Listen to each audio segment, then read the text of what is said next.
Hello guys, welcome to Nixie recipes. അപ്പോൾ ഇന്ന് നമ്മൾ കാണാൻ പോകുന്ന റെസിപ്പി എന്ന് വെച്ചാൽ ഒരു ബീഫ് കാന്താരിയാണ്. ഇത് കുറച്ച് വ്യത്യസ്തമായിട്ടുള്ള റെസിപ്പിയാണ്. അപ്പോൾ എല്ലാവരും ഒന്ന് ട്രൈ ചെയ്ത് നോക്കാം. നല്ലൊരു ടേസ്റ്റി ആയിട്ടുള്ള റെസിപ്പിയാണ്. നമുക്ക് റെസിപ്പി എങ്ങനെയാണെന്ന് നോക്കാം. അപ്പോൾ ബീഫ് കാന്താരി ഉണ്ടാക്കാനായിട്ടുള്ള ഇൻഗ്രീഡിയൻസ് നോക്കാം. ഫസ്റ്റ് എടുത്തിട്ടുള്ളത് 1 കപ്പ് ബീഫാണ്. ഈ ബീഫ് നമ്മൾ ഉപ്പും മഞ്ഞൾപ്പൊടിയും ചേർത്ത് വെച്ചിട്ടുള്ളതാണ്. പിന്നെ എടുത്തിട്ടുള്ളത് കാന്താരി, പിന്നെ കുറച്ച് കാഷ്യൂനട്ട് എടുത്തിട്ടുണ്ട്. പിന്നെ എടുത്തിട്ടുള്ളത് ചെറിയുള്ളിയാണ്. ചെറിയുള്ളി നമ്മൾ ബീഫ് എത്രയാണോ എടുക്കുന്നത് അതിൻ്റെ പകുതി. അപ്പോൾ ഞാനിവിടെ എടുത്തിരിക്കുന്നത് 1/2 കപ്പ് ചെറിയുള്ളിയാണ്. പിന്നെ വേണ്ടത് കറിവേപ്പില, ഇഞ്ചി, വെളുത്തുള്ളി. ഇപ്പോൾ വെളുത്തുള്ളി ഒരു 8 അല്ലി വെളുത്തുള്ളി ചെറുതാക്കി നുറുക്കിയിട്ടുണ്ട്. അതുപോലെ തന്നെ ഇഞ്ചി ഒരു ചെറിയ കഷ്ണം നീളത്തിൽ നുറുക്കിയത്. പിന്നെ കറിവേപ്പില നമ്മുടെ ആവശ്യത്തിന് ചേർത്ത് കൊടുക്കാം. പിന്നെ വേണ്ടത് ചതമുളകാണ്, അതായത് നമ്മുടെ ഉണക്കമുളക് ചതച്ചത്. പിന്നെ ഗരം മസാല, പിന്നെ വേണ്ടത് കുരുമുളക് പൊടി. ഇതിൻ്റെയൊക്കെ ഇൻഗ്രീഡിയൻസിൻ്റെ അളവ് നമ്മൾ ചേർക്കുമ്പോൾ പറഞ്ഞുതരും. അതുപോലെ തന്നെ നമുക്ക് വെളിച്ചെണ്ണയും വേണം. ഇപ്പോൾ നമുക്ക് ഉണ്ടാക്കാൻ തുടങ്ങാൻ വേണ്ടിയിട്ട് ഫസ്റ്റ് ഒരു മിക്സിയുടെ ജാർ എടുത്തിട്ടുണ്ട്. ഇതിലേക്ക് നമ്മൾ എടുത്ത് വെച്ചിട്ടുള്ള 1 കപ്പ് വേവിച്ചിട്ടുള്ള ബീഫ് ചേർത്ത് കൊടുക്കാം.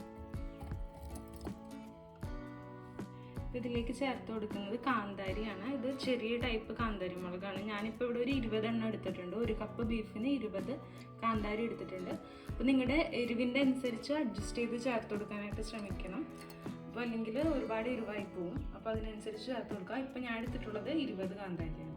ഇനി നമുക്ക് ഇതൊന്ന് ക്രഷ് ചെയ്തെടുക്കണം. ചതച്ചെടുക്കുന്ന ഒരു പരുവത്തിലേക്ക് ക്രഷ് ചെയ്ത് കൊണ്ടുവരാം. ഒരുപാട് അരഞ്ഞു പോകരുത്.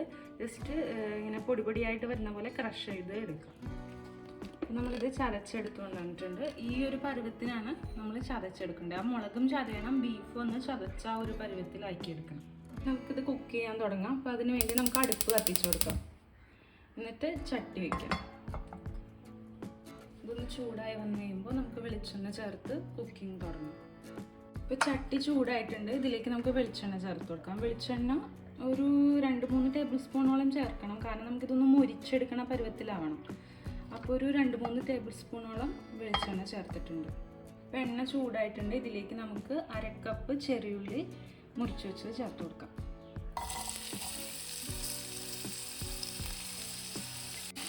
ചെറിയുള്ളി നമുക്കൊരു ബ്രൗൺ കളർ ആവുന്ന വരെ ഒന്ന് മൂപ്പിച്ചെടുക്കണം. ചെറുതായിട്ടൊന്ന് ബ്രൗൺ കളർ ആവുന്ന വരെ ഒന്ന് മൂപ്പിച്ചെടുക്കാം.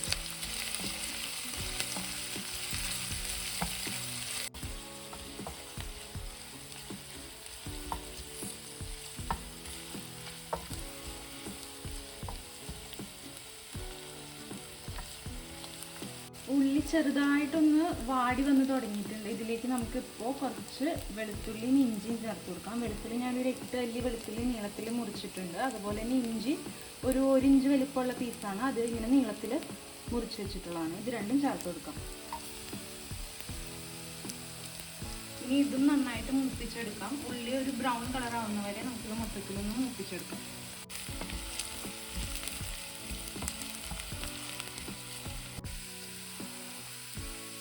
നമ്മുടെ ഉള്ളി ചെറുതായിട്ടൊന്ന് ബ്രൗൺ കളറായി തുടങ്ങിയിട്ടുണ്ട്. എപ്പോഴും ചെറിയ തീയിൽ വെച്ചാൽ മതി, ഇല്ലെങ്കിൽ ഭയങ്കരമായിട്ട് കരിഞ്ഞു പോകും. ഇനി ഈ ഒരു സ്റ്റേജ് എത്തുമ്പോൾ ഇതിലേക്ക് നമുക്ക് കാഷ്യൂനട്ട് ചേർത്ത് കൊടുക്കാം. അപ്പോൾ ഞാനിവിടെ എടുത്തിട്ടുള്ളത് 1/4 കപ്പാണ്. അപ്പോൾ അതൊക്കെ നിങ്ങളുടെ ഇഷ്ടത്തിനനുസരിച്ച് ചേർത്ത് കൊടുക്കാം. ഇതിപ്പോൾ കാഷ്യൂനട്ട് ഇട്ട് കഴിയുമ്പോൾ നമ്മുടെ ബീഫ് കാന്താരി ആയതുകൊണ്ട് അത്യാവശ്യം എരിവുണ്ടാവും. അപ്പോൾ ആ കഴിക്കുമ്പോൾ ആ ഒരു എരിവിനെ ബാലൻസ് ചെയ്യാൻ വേണ്ടിയിട്ടാണ് കാഷ്യൂ ഇടുന്നത്. നിങ്ങൾക്ക് വേണമെങ്കിൽ തേങ്ങാക്കൊത്ത് വേണമെങ്കിൽ അങ്ങനെയും ചേർക്കാം. നമുക്ക് ഇത് നന്നായിട്ടൊന്ന് മിക്സ് ചെയ്തെടുക്കാം.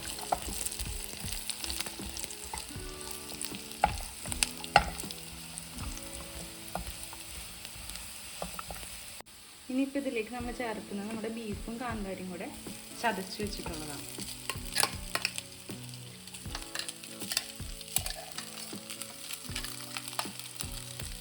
ഇപ്പോൾ ബീഫ് മുഴുവനായിട്ടും ചേർത്തിട്ടുണ്ട്. ഇത് നന്നായിട്ട് മിക്സ് ചെയ്ത് കൊടുക്കാം.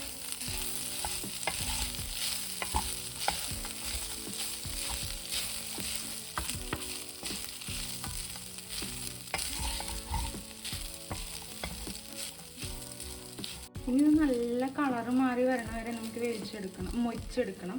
അപ്പോൾ അതുകൊണ്ടാണ് നമ്മൾ ഫസ്റ്റ് തന്നെ കുറച്ചധികം വെളിച്ചെണ്ണ ചേർത്തിട്ടുള്ളത്. ഇനി ഇതിലേക്ക് നമുക്ക് കുറച്ച് പൊടികൾ ചേർത്ത് കൊടുക്കാനുണ്ട്. അത് ചേർക്കാം.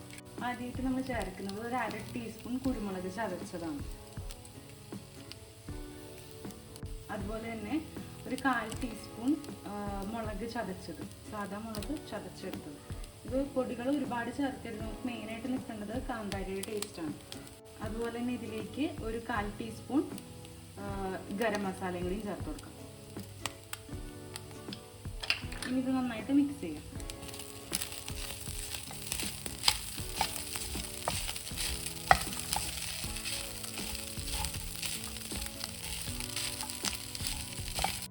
ആവശ്യമാണെങ്കിൽ കുറച്ച് വെളിച്ചെണ്ണ കൂടിയും ചേർക്കാം. ഞാനിപ്പോൾ സ്റ്റീലിൻ്റെ പാത്രം എടുത്തിട്ടുള്ളതുകൊണ്ട് അടിയിൽ ഒട്ടിപ്പിടിക്കുന്നതുകൊണ്ട് ഞാൻ കുറച്ച് വെളിച്ചെണ്ണ ചേർക്കുന്നുണ്ട്. ഒരു 1 ടീസ്പൂൺ 2 ടീസ്പൂണിൻ്റെ അടുത്ത് ചേർത്തിട്ടുണ്ട്. എന്നിട്ട് ഇത് നന്നായിട്ട് മിക്സ് ചെയ്ത് വെക്കണം. പിന്നെ ഇതിൽ ഉപ്പ് നമ്മൾ ബീഫ് വേവിച്ചപ്പോൾ മാത്രമേ ഉപ്പ് ഇട്ടിട്ടുള്ളൂ. അപ്പോൾ ഈ സമയത്ത് നോക്കിയിട്ട് ഉപ്പ് ആവശ്യമുണ്ടെങ്കിൽ ചേർക്കാം. അപ്പോൾ ഞാനിപ്പോൾ നോക്കി ഇതിൽ ഉപ്പ് കുറച്ച് കുറവുണ്ട്. ഞാനൊരു 1/4 ടീസ്പൂൺ ഉപ്പും കൂടി ഇതിലേക്ക് ചേർത്ത് കൊടുക്കുന്നുണ്ട്.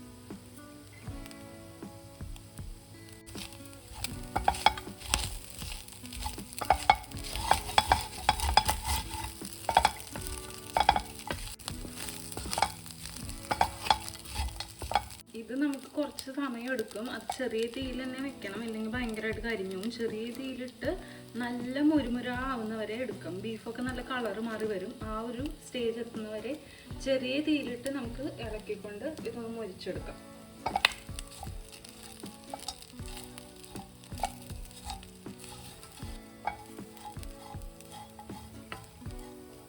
ബീഫ് മൊരിയാൻ തുടങ്ങിയിട്ടുണ്ട്. ഇതുപോലെ നല്ല കളറും മാറിയും വരും, അതുപോലെ തന്നെ നല്ല ക്രിസ്പി ആവുകയും ചെയ്യും. അപ്പോൾ ആ ഒരു പരുവം വരെയാണ് നമുക്ക് മൊരിച്ചെടുക്കുന്നത്.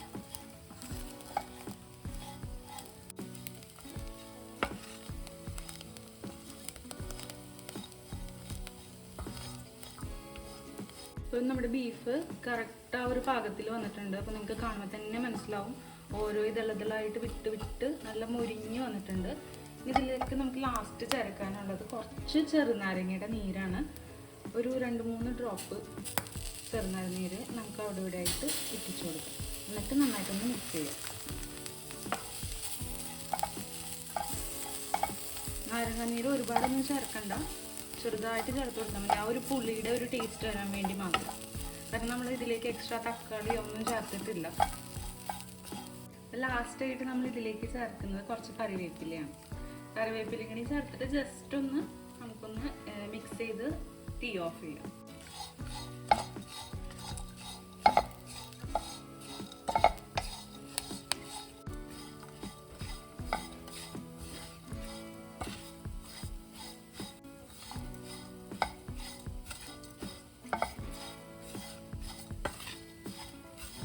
കറിവേപ്പില ചേർത്തിട്ട് ഒരുപാട് മൂപ്പിച്ച് കളയണ്ട. ജസ്റ്റ് അതിൻ്റെ ഒരു കളറ് മാറി ആ ഒരു സ്മെല്ല് വന്നു കഴിയുമ്പോൾ തന്നെ നമുക്ക് തീ ഓഫ് ചെയ്യാം.